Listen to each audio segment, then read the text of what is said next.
Thank you so much, Caroline. It's great to be here. Thanks. So I had two questions, if that's okay. The first Sure. on last night and the second on Maine. You talked about behavior from Democrat lawmakers, a lot of disruptions, and I just wanted to kind of go back to that. We saw Democrat lawmakers not stand for Laken Riley, for Peyton McNabb, for the son of a slain police officer and 13-year-old cancer survivor.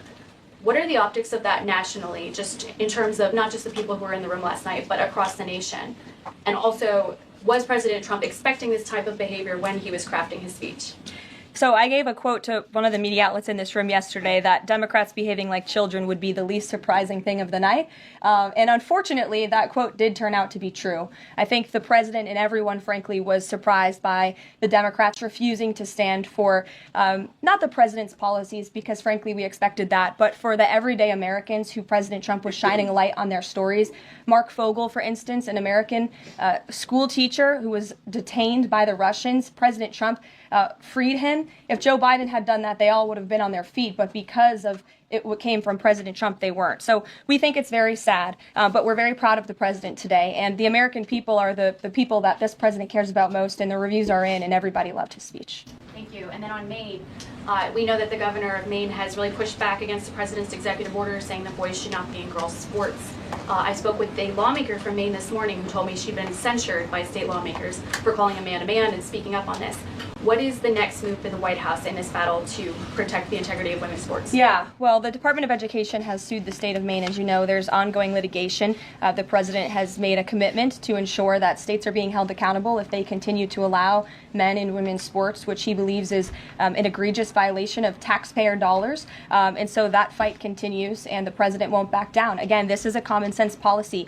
80% of the American people, including more than 60% of Democrats, do not want men and women's sports.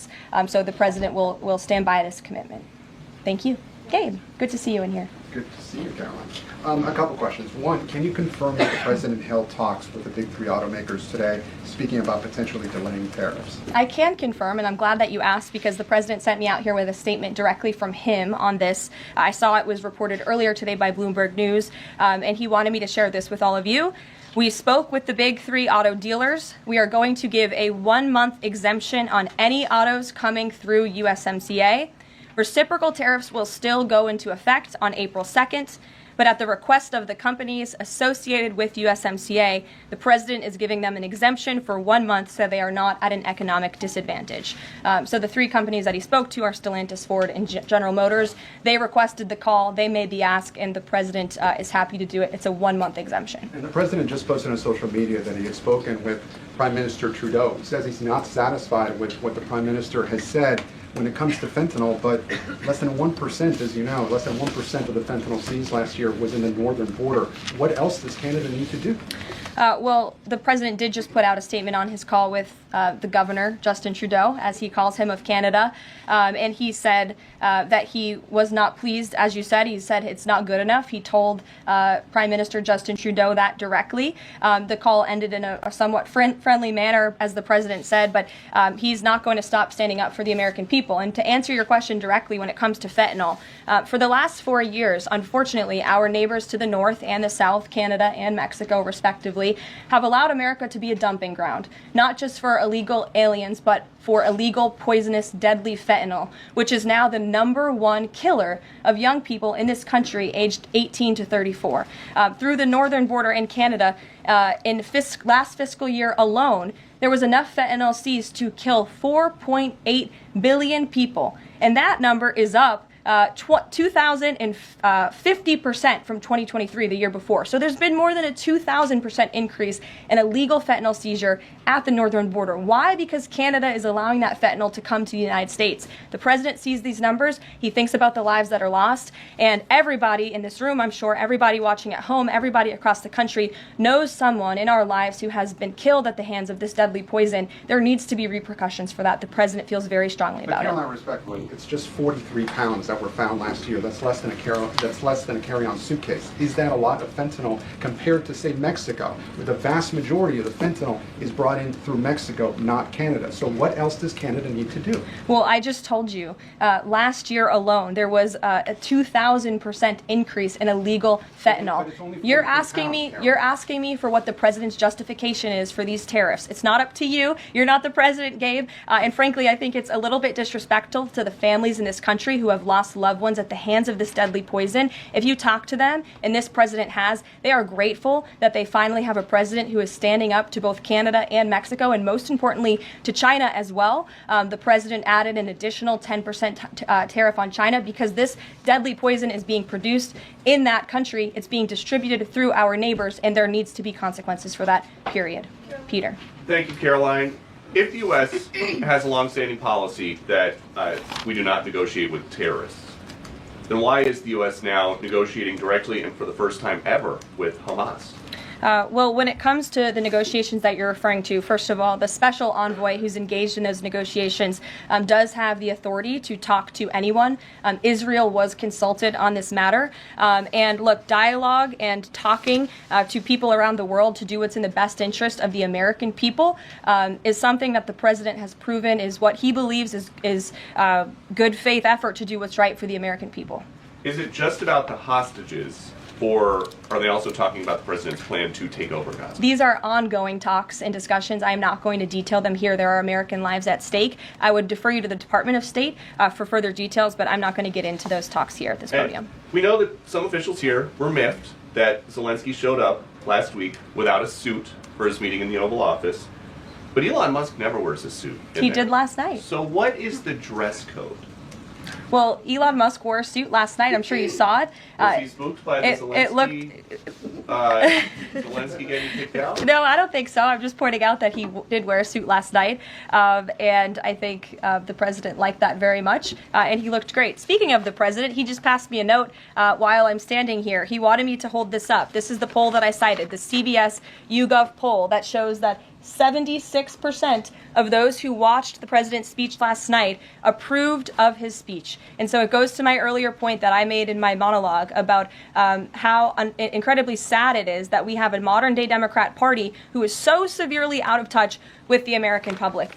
This is a great poll. The ultimate poll, though, came on November 5th when the president won by an overwhelming margin that he spoke about last night. Democrats weren't happy to hear that either. Ouija. Thank you, Caroline.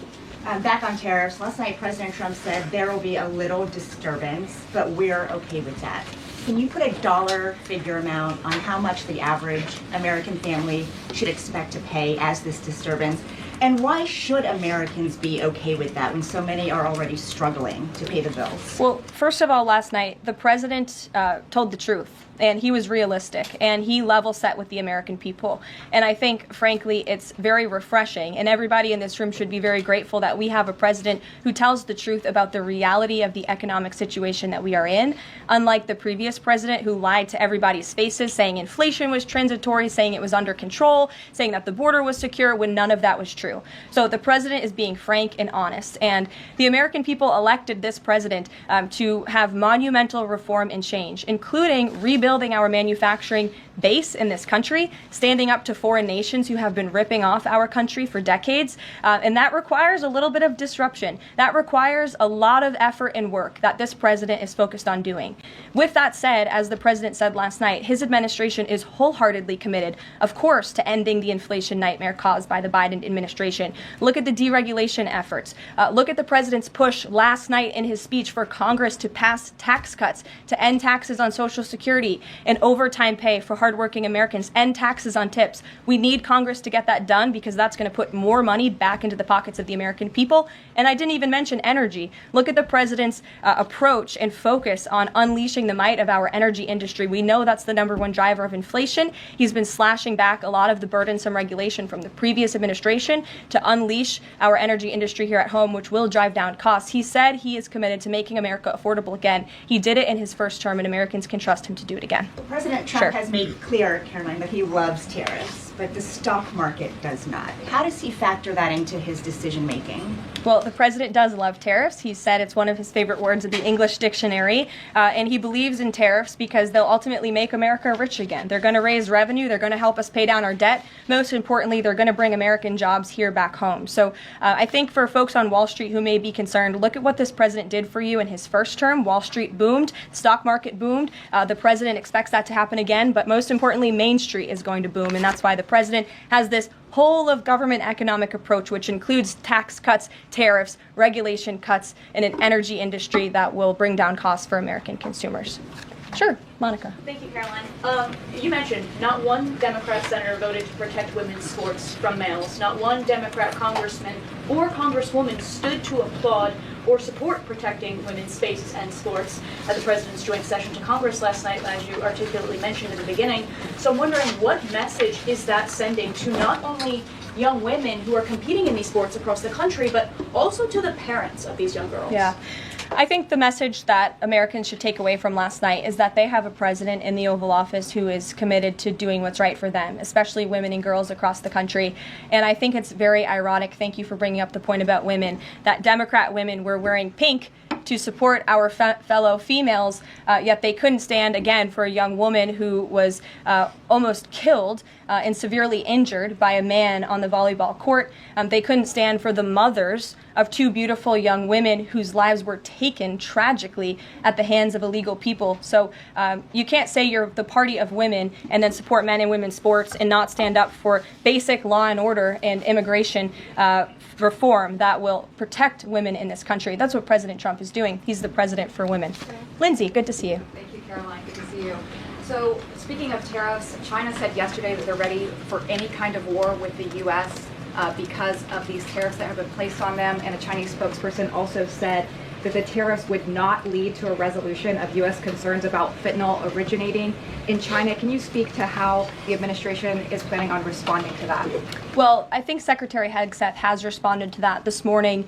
He said that America will always be prepared to defend itself, especially under the leadership of this president in the Oval Office. And that certainly remains true. Again, when it comes to tariffs, the president has been very tough on China, not just now with 20% and more with the reciprocal tariffs that will hit on April 2nd. But look at what he did in his first term. There were billions of dollars worth of tariffs that he implemented on China. And it's quite telling that the previous administration did not rescind those tariffs because they realized the value that they had in not only deterring China, but also raising revenue here in the United States. Rachel. Thanks, Caroline. Just a quick follow-up, two quick follow-ups on tariffs. The president mentioned a little disturbance during his remarks yesterday. The CEO of Target says that consumers will likely see prices go up on everything from strawberries to bananas to avocados.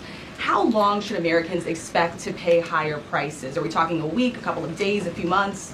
Again, I don't have a crystal ball, but what I can assure the American people is that this president and this administration is doing everything they can. And I would remind you and everybody else in this room that it's because of the previous administration's economic policies that Americans were left with record high inflation. Inflation throughout Joe Biden's entire 48 months in office was at or above 3%. It hit record highs, as you know. And there's a whole list of what the Biden economic disaster this president was left to clean up. It's been a month, but he's working hard every single day to do just that. One quick follow-up on the carve-out. Sorry to cut you off there. The U.S. imported $43 million worth of eggs from Canada. I know you mentioned some of the exemptions when it comes to automakers. Will there be any other carve-outs, including for eggs? We know prices are soaring for Americans. The president is open to hearing about additional exemptions. He always has open dialogue, and he'll always do, what's right, what he believes is right for the American people. But again, as for the egg crisis in this country, the president is wholeheartedly committed to ensuring we're increasing our egg supply, and we're also bringing down cost. And Secretary Rollins has been all over this issue. She comes from an agricultural background and family. That's why she's leading that very important department. She wrote an amazing op-ed in the Wall Street Journal. She's been all over the media talking about her plan. She has a real plan. The president endorses it. And he even, gave her an off-the-prompter shout-out last night to say, Brooke, I'm counting on you. It's an important issue. And this White House is working with Secretary of Agriculture every single day to address this issue. Sure. Jordan. Thanks, Caroline. So what does it say that the Democrats, while they couldn't stand for Americans or stand for victims, they stood for war and clapped for war and clapped for 5 more years of war? Yeah, the president addressed that last night, I think, when he called out Senator Elizabeth Warren and said that, again, as I said in my opening speech, very telling that the Democrats refused to clap for American people and American interests and American priorities, but they did clap for the country of Ukraine, which, by the way, the president's working very hard to end that war. So Democrats should be applauding him for actually doing something about it. Follow up on that if I can. You've spoken recently about how what happened in the Oval Office last week gave Americans an inside look into behind-the-scenes discussions with Zelensky. Is this how he treated Joe Biden and just treated him disrespectfully and received billions of dollars? Well, it's a very interesting question. I don't know if anybody in here asked my predecessor who stood at this podium about that, but there was a report from NBC News that President Biden also got increasingly frustrated with President Zelensky when he was handing out blank checks and President Zelensky kept asking for more. Joe Biden was quite frustrated with that. So again, as I've said repeatedly, Friday revealed the frustrations that this administration has had in closed-door negotiations with the Ukrainians. However, President Zelensky did put out a statement yesterday, which we believe is a positive step forward, and National Security Advisor Mike Waltz has been talking to his Ukrainian counterparts, and so we're in the midst of this, and we'll see what happens next. Caitlin. Thanks, Caroline. I have two questions. One on the reprieve that is being granted to these three automakers for 1 month on the tariffs on Canada and Mexico. How did the president settle on 1 month? The reciprocal tariffs will go into effect on April 2nd, and he feels strongly about that no matter what, no exemption, so that's where the 1 month comes from. Does he expect them to be able to shift production within a month? He told them that they should get on it, start investing, start moving, shift production here to the United States of America, where they will pay no tariff. That's the ultimate goal. And on the conversations between the White House and the Ukrainians and the letter that President Trump revealed last night that he got from President Zelensky, Director Ratcliffe said today that the president has paused also intelligence sharing with Ukraine. Is that temporary or is that permanent? I believe what the National Security Council told me in regards to that was that they paused or they are reconsidering the funding for Ukraine, as you saw, the pause on the funding. As for intelligence matters, I would refer you to either the National Security Council or the CIA as well. But they're considering lifting or reinstating the military aid going to Ukraine, which they paused. Again, it's a pause for a review. Follow up on that. Sure. The president read parts of the letter that he received last night from President Zelensky. Can you give us a sense of when President Trump now plans to sign that minerals deal after receiving that letter? Those talks are happening as we speak. I just saw the National Security Advisor. He's working very hard on it. I believe he was going into the Oval Office to give the president an update on where this stands. But again, the president is committed to a peace deal. He wants to see this war end. And I think that President Zelensky's message, which he also shared on X as well, is a positive sign in the right direction. The president also said that the United States was reclaiming the Panama Canal. Mm-hmm. The president of Panama this morning, or at some point today, said that President Trump was lying. Wanted to get your response to that, and also curious if the president had a reason for not specifically mentioning BlackRock last night when he was praising the company that is buying canals or ports around the Panama Canal. Yeah, I'm not sure if Panama has seen what's going on with their own canal, but as you just mentioned, BlackRock is now interested in investing and taking over the two ends of the port, which is very important because the president was very vocal several weeks ago about the need to ensure that China is not controlling the Panama Canal.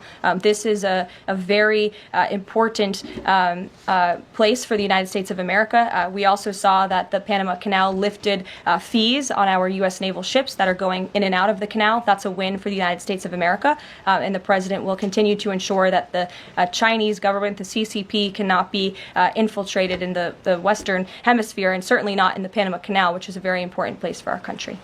Dasha. The president continues to call the Prime Minister of Canada, Justin Trudeau, Governor of Canada. I'm curious what he means by that and if there are any plans that are moving forward with trying to make Canada the 51st state. And I have a follow-up on the economy as well. Sure. Well, the president put that in his True Social account, or his True Social post earlier today. He feels strongly that it would be very beneficial for the Canadian people to be the 51st state of the United States. They wouldn't be paying for these tariffs. They'd have much lower taxes if they were part of our great country. On the economy, you and I traveled the country during the campaign. This is an issue that so many voters decided to cast their ballots on, and they voted for President Trump. He has started to have that realistic conversation with the American people, that disturbance comment last night. But I'm curious if you can be real with Americans right now as all of these factors are playing out.